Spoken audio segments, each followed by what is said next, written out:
Back with another book review. The book is I'm Telling by Karen Miller. She's also the author of Satin Doll. Per usual, I'm just going to give you guys an overall summary of the book, and then I will get into some themes and my opinion, and then we'll wrap it up. So this book, we are following Faith, who is a twin. She has a twin sister, Hope. She also have two little brothers. They stayed with their mother. Their dad died when they was young. Their mother gets with another man, and that man is molesting her sister, Hope. The book is centered around some themes that you may not be comfortable with, such as molestation, abuse, rape, just violence in general. This book has a lot of it, so if that's not something that you can handle or you're not mentally prepared for, this isn't a book that I would read. But continuing on, her stepfather, aka Papa, is molesting her sister Hope, and we're following her from childhood until adulthood, but not in order. And also we're watching her and her family navigate this space of her mother being with the child molester. They're navigating the space. That is an overall summary of the book. Yeah, that sounds like it's something you want to read, by all means. And y'all, by me giving that summary, it sounds like it's just going to be so depressing and so just sad, and it's not. I do want you guys to know, although it got some very harsh themes, this book was very much entertaining. It's a good balance. It's a good balance.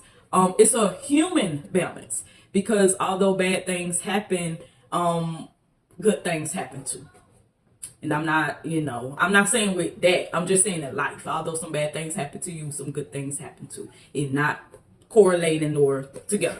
But I will read this book. I feel the need to say that because the description I just gave, like I said, it makes it sound heavy and a lot of things, but this is something that I would pick up and read. You can read it in one day. I did not.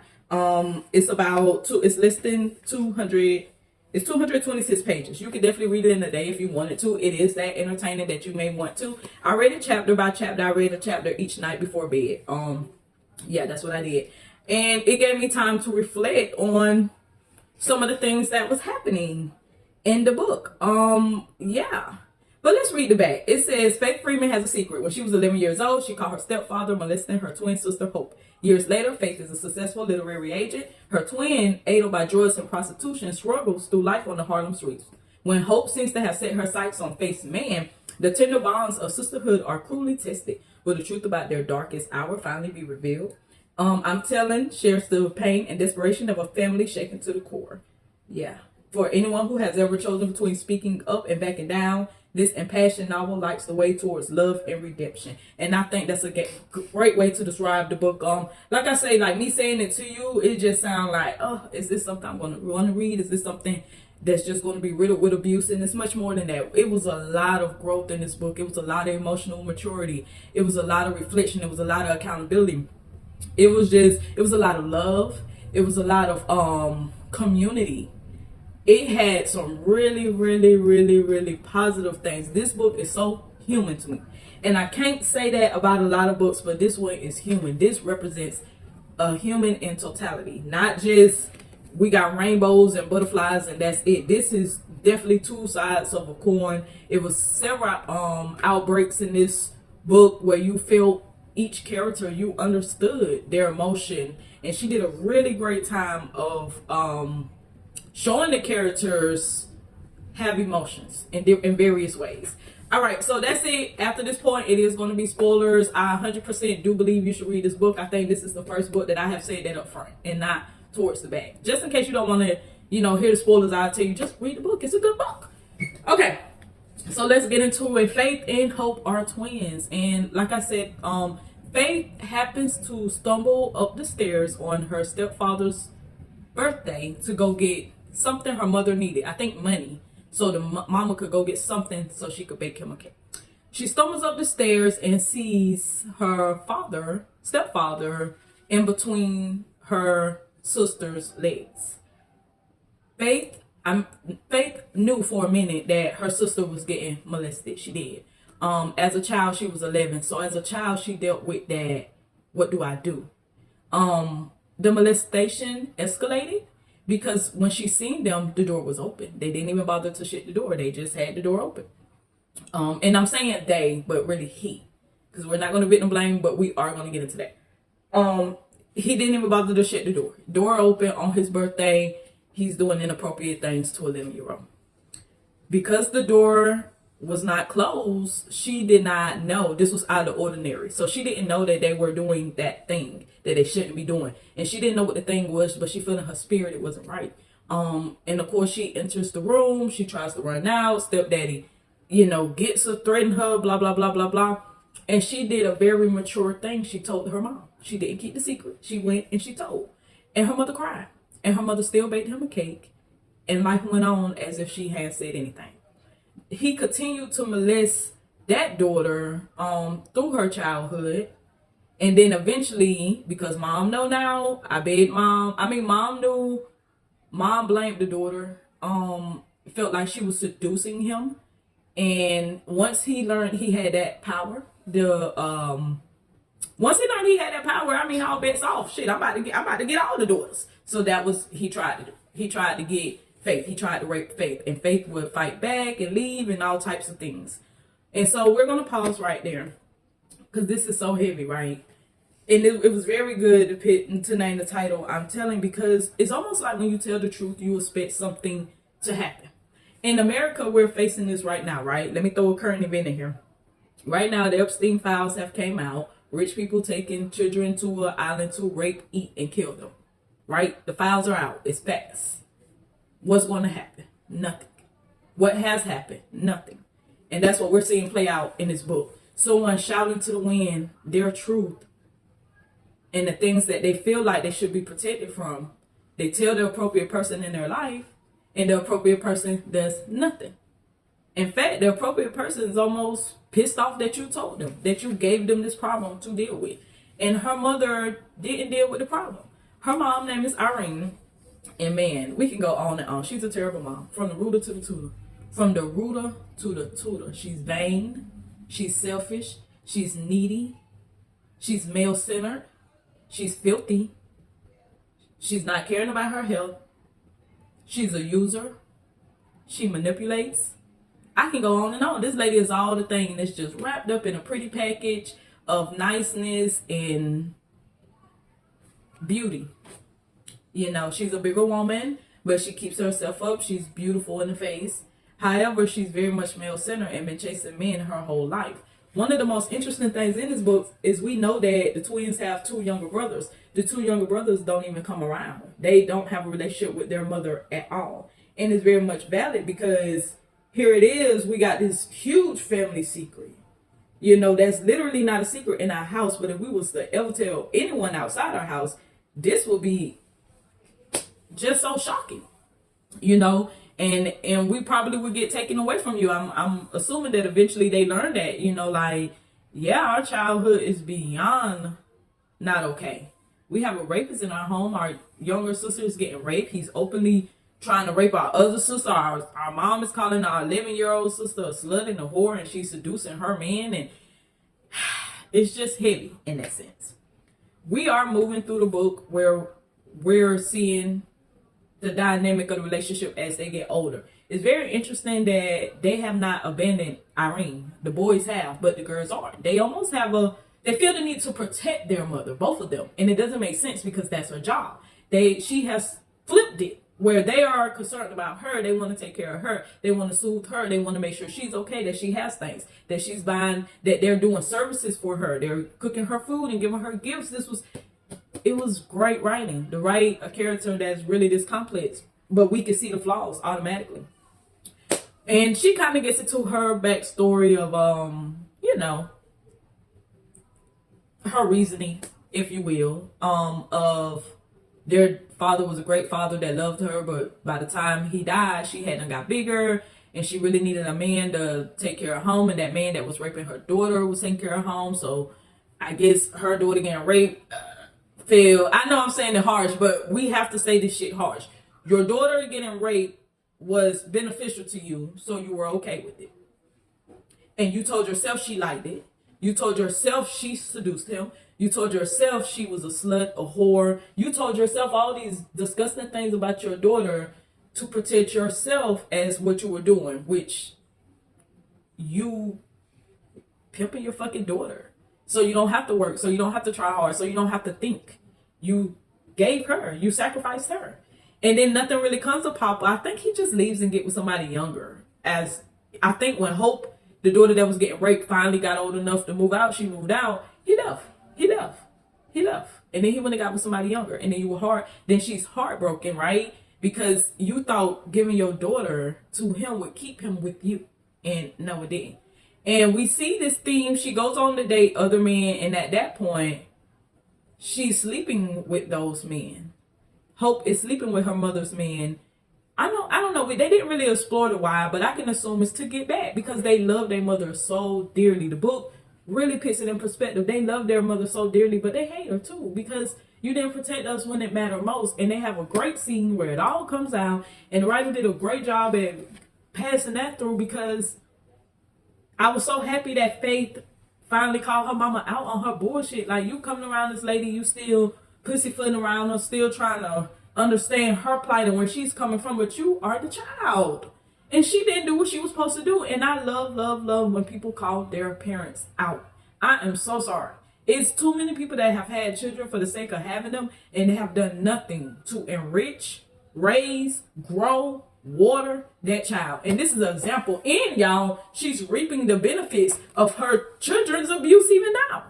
Because you got one twin that's sticking to you like glue. She just wants your approval because you've been calling her sluts and whores her whole life. And she just wants you to see her differently. So she's coming around you. She's giving her all. Will do anything you ask. Right? Because she wants your approval. And then you got another daughter who goes on to be in a successful relationship and she's doing well for herself. So she's bringing you little trinkets and gifts. And she's also willing to do anything for your approval because she's put in her mind that she ruined your life because she told you your man was raping your daughter. And then the other daughter, I ruined your life because I was sleeping with your man at 11 when in reality I was getting raped. So she got both of them just literally begging for her love and attention. And when you're reading it, how I'm saying it, it's going to sound like maybe she's turning her nose up at them. No, she's not. She's playing along. She loves it. She loves it. She got shoulders to cry on. She gets to be the center of attention. She gets to have people concerned about her. They get to hear her plight and how she was just trying to raise her kids. And she's comfortable as why the brothers won't come to see her and this and that. Terrible mother. She's a terrible mother. But I have a soft spot for Hope. Although Hope is a crackhead. Although Hope, does some malicious things that you guys are kind of see in the book. I don't want to tell you the whole book because I do want you to read this book. It's really good. Although and I know this is supposed to be spoilers, but I want to spoil everything. And just in case you watch this before you read the book. I got a soft spot for her. She's a good person. Overall. Aside from the crack. Aside from missing that piece of her that has boundaries. She's okay. We learn about her character through Community. She goes by and see old people. She talks to people. She makes people feel alive and listened to. And this isn't something explicitly said in the book. It's just something felt. Like we hear it through how the other characters talk about her. She's loved. And eventually after she gets in a huge argument / accountability / confession with her sister, is when we really see a pivot where it's like, okay, she wants to do better. She understands that some shit happened to her and it may just be too much for her to deal with. She's ready to stop doing the drugs. She's got herself a job. She's checked herself into rehab. Not checked, but like an outreach. She's signed up and she's trying. She's living with her sister. She's doing it. She's doing it. And her mom put her out her house because she slept with her recent boyfriend. And then her and Faith had a going back about that. And then, of course, Faith told her, maybe he left you because he could no longer sleep with Hope. Once again, the mother gets upset. Oh, poor me. She's a whore. She was sleeping with my man. And so at this point, we believe her. We believe that Hope is sleeping with her man because Hope is a whore. She's turning tricks for $5-10, which is, ma'am. That's just too damn cheap. Yeah, so... she's just $5-10. But when she was young, she said she wanted to be a call girl. They did talk about that, and her sister was talking about, I would have rather her do that because she would have been making more money. She would have been with higher clientele, and I don't judge people for sex work, but $5-10, absolutely not. But she had a crack addiction, so we'll leave that there. And we also meet Henry. And when I talk about themes of this book, it's so many you can talk about, right? Because although we can celebrate the Black love that is found in this book, it is rooted in trauma. And I know it wasn't written like that intentional. Well, maybe it was. I don't know. I love a good love story. I just hate that most of our love stories are rooted in trauma. And Henry, I couldn't fill him out, but I'm relieved that he turned out to be the stand-up guy that I thought he was. So we do have a beautiful love story within this book, but just be mindful that it does start with trauma. You know, if you read this book already, you know that scene, whatever chapter that was, I had to take a break after reading that scene because it pissed me off. For various reasons. And I don't know if this is something that was happening in that time. Was women getting thrown off roofs? Maybe I need to look up the year this book came out to see if that was a common thing. But I had to pause for reading because it upset me so much. Because to me, rape is worse than murder. Step one. Rape is worse than murder. It just is. You know, it's, to me, it's no justification for it because, as we just said, hope turns tricks. Which means there's always somebody that's willing to give you what you want for 5, 10, 15, whatever. The audacity to enter someone's body is beyond disgusting to me. So I hate the theme of rape because it's just too much. It's no excuse. But so with Henry, although I love Henry, I was skeptical of him at first. And then you guys, of course, know it's going to be a dilemma with him and Hope at the end. But I was skeptical because of the beginnings. In the beginnings, of course, Faith leaves home. And she leaves home, of course, because Papa keeps trying to rape her. Her mom is check the fuck out. I don't know. We don't know why she doesn't care. So she ends up leaving one night and saying she was never going to go back. And that's what she did. She never went back. But maybe less than a week from her leaving, she finds a place to sleep on the roof. And a group of men come onto the roof. One of those men on the roof kicked her in her back and head, which I thought was just fucking insane. I have never, even if it was a homeless person, but then again, I don't live in the city. So I don't know. Maybe people that live in the city, I don't know. I would never look at a person laying down, even if I thought they were dead. I would not kick them in their back or head. I don't know. Maybe I push your little leg a little bit with my leg. You know, I don't know. I just wouldn't do what was done. So I'm already irritated reading this because it's 5 men. You see a girl and you kick her in her back and head hard. And she gets up. She was trying to play sleep. One of the men immediate thought is, oh, let's rape her. I'm pissed off. What? Rape her? Huh? We just was checking to see if the girl was dead. We rape her? Immediately, one man leaves because y'all on some fuck shit. Then you have 2 people, which is Henry and another man. I cannot remember. I want to say his name Shakeef. And then we have the 2 people whose names we do not know. One of them at this point is holding Faith, and the other one is just, I guess, telling the world he about to rape her. And of course, Henry is a young man at that time. He's a teenager, and it looks like he's studying to become, I don't want to say the wrong thing, but one of the men that call women queens, and they address each other as God. So he's studying, or maybe he's under someone's mentorship, but he's with this other man who's into that type of life. And then you got Henry. So Henry is trying to essentially save her. And so they eventually agreed to do a one-on-one fight. And the whole time, to me, this man is still holding Faith now. The whole time, to me, why is this a discussion? Why everybody on this roof should have had we should have beat his ass, is what I'm saying. If it's 5 people on the roof, then 4 people should have beat his ass. Why the fuck is anybody? I'm not fighting for you not to rape somebody. I was immediately pissed off. However, I do understand the world is unloving and shit happens. The shit was bonkers. The whole scene just pissed me off. Either way, he fights and wins. Faith goes home with him. Not, well, they trying to take her home, but she's It's nowhere for her to go because she's homeless. So eventually she goes home with him because his mom is working 6 a.m. to 6 p.m., not being home, not knowing who in her house, blah, blah, blah. Right after that, the mom actually dies. And Henry has a sister that we didn't really know about. The sister didn't seem to care. But we do find out that Henry's other sister is deceased and she died from being thrown off the roof by men. So maybe that's why he felt it in his essence to save Faith. But I really feel like she shouldn't have needed saving because that's disgusting. And it's also disgusting that the youngest person amongst those groups of men was the person to say, this isn't right. And I think we face that in the world today. It's almost always the youngest person with the most progressive thinking, although everybody else has been on the earth for longer. It makes zero sense, but what can you say? What can you say? You know, so this brings up that conversation of onlookers. I talk about this all the time on TikTok, and I read a book, I can't remember the book, but everybody believes it's just fight, flight, or freeze. And it's not. It's one more word. It starts with an F. I can never remember the word. And the word means to look at the other people around you and see how they're reacting and then react like them. That's not technically a freeze.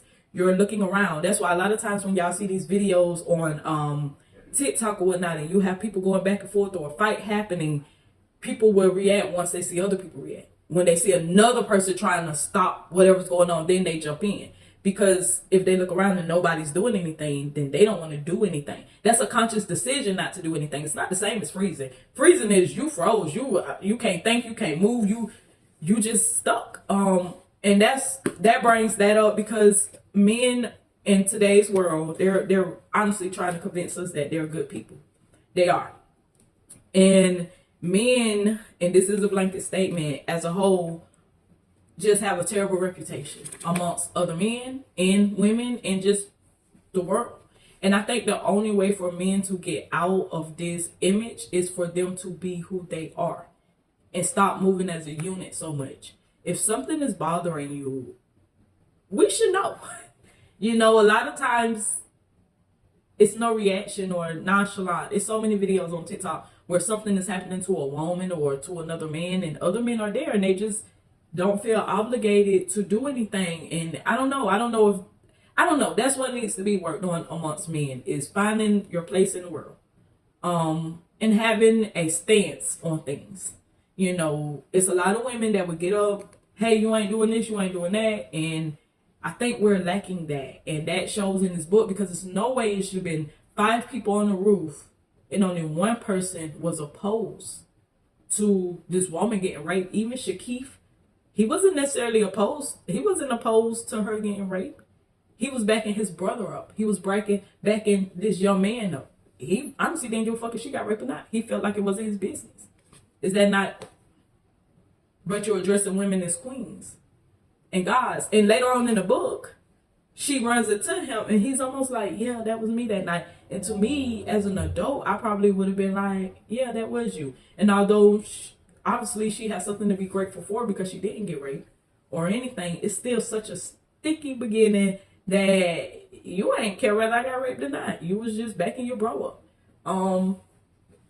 I don't know. Something to talk about. But Henry turns out to be a well-rounded guy. He does sell crack cocaine. And we also find out that one of the brothers sold crack cocaine. And then the mama tried to make a big deal about him selling crack cocaine. And she had to call him out. Like, our brother sell it and you've been okay with it because he's been bringing you things home. And that's the thing. She doesn't care who gives to her as long as they give to her. The mama Irene also has a lady named Tina who's an obvious crackhead staying with her. And she allows her to stay with her so that she can bring her things and do things for her. The mother is terrible. But that's that. We also find out Faith works with a nonchalant white woman, which I felt like was a good mix. It showed that we don't have to be alike to get along or to be business partners or to anything. It did very well at showing that. It also had some queer love, and for the time that probably was, risque. We also, like I said, we seen Hope, Faith, Henry, Irene. We all see them be emotional at different times, and every time it was written in such a way that you felt what the character was going through. The writing in this book was really, really, really good. I like the ending. About midway through, I figured that wedding was for her. I knew that wedding was for her, but it was nice to for her to have that in, you know, because after the roof incident, Faith essentially doesn't go home. And so in my mind, I'm like, man, this relationship is rooted in need. I don't know if they'll make it, but I guess because they both just did life, they maintained their independence. They built something. They wasn't codependent. I think that's what made their relationship work, is the way that they were able to grow. Both of them was able to grow individually and bring that love home. And honestly, she found out he was into a lot of things she was into, like reading and stuff. So they really had something to talk about. He wasn't just a young nigga on the block, you know, and I don't want to say it like that, but he wasn't. He wasn't just somebody that was just out in the street. Once again, we're watching him. When she met him, he was already hanging out with an older guy that was telling him women was queens and men are gods. So he was already finding his way. I guess because his mother was so absent. That makes sense. But yeah, in the book, we're going to see them confront all the molestation, you know, issues. And we're just going to see a lot of growth. And the ending was good. I'm not going to tell y'all the ending was good. I enjoyed it. 10 out of 10. No complaints, no notes.